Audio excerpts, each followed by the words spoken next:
Так, сегодня продолжаем тему бескамерки. Весь велосезон 2019 я проездил на вот этом герметике.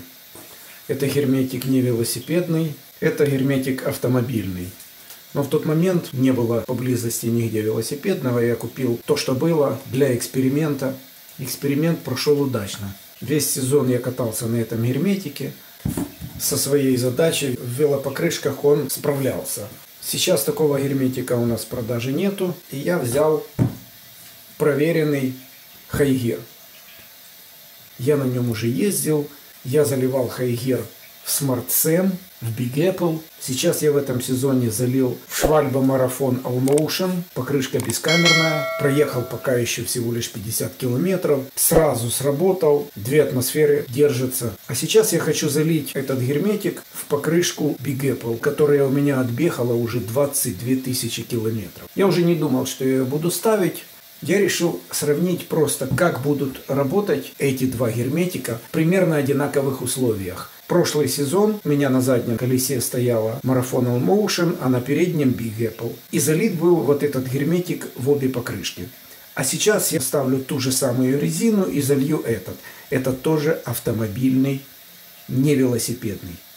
Вот так выглядит Big Apple после 22 тысяч. Точный пробег 22 300 километров.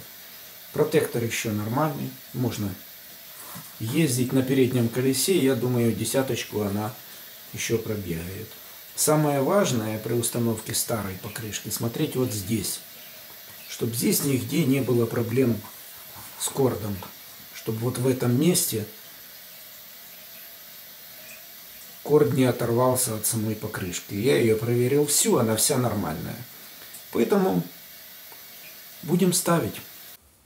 Так, мы начинаем процесс заливки. Герметик, естественно, нужно хорошо взболтать. Это стандартная процедура для любого герметика.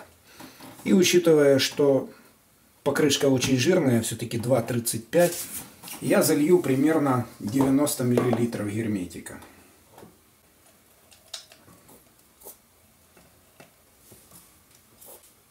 Так, готово. Вот здесь примерно 90 мл герметика. Но видите, он очень густой.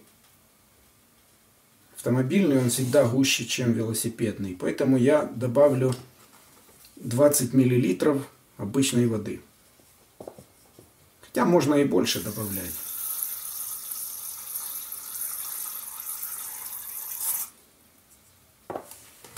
Есть. 20 мл воды добавил. Если будет мало, оно будет видно. Ее можно будет потом долить через ниппель. Так, покрышка установлена, накачана 2 атмосферы. А сейчас наша задача хорошо разбрызгать герметик по всей поверхности покрышки. Сейчас он разбросается. И можно ехать тестировать. Я накачал 2 атмосферы и поехал кататься. Через 8 километров у меня конкретно слетело давление. Я померил, там всего 1 атмосфера. И я примерно рассчитывал, что так будет. Поэтому я с собой взял дополнительную воду. Вот в таком пузырьке 60 мл воды. Учитывая, что герметик очень густой, скорее всего, он просто слабо разбавился. Я залил 60 мл воды. Накачал 2 атмосферы. Вот сейчас я уже проехал 30 километров. И давление в принципе не падает. Поэтому герметик сработал. Но вот в некоторых местах, вот здесь, вот видите, немножко вылазит. И вот здесь на боковушке солнце светит, вот тут точечка. Тоже боковой какой-то прокол небольшой. А так в принципе все держит нормально. Раз оно уже за 30 километров давление не падает, я думаю, оно будет держать нормально. Подписывайтесь на канал. По бескамерке еще будет много интересного.